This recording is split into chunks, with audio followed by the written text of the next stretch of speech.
Mula sa Blue Alert, mga kabrigada, inilagay na sa Red Alert status ang National Disaster Risk Reduction and Management Operations Center dahil sa banta ng bagyong Krising. Epektibo ang pagtataas ng alerto ngayong alas 12 ng tanghali.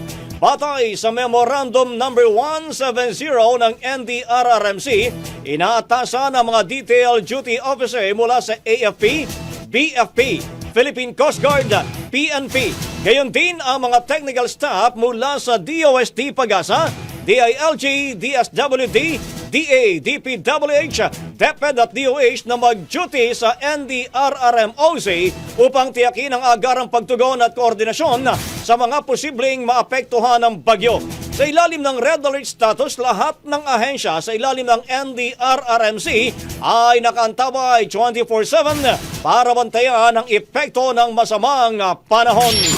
Ang bahaging ito ay hatid sa atin ng Mom's Love ES1 Capsule. Simulang tuparin ang pangarap ng iyong anak. And stunting now!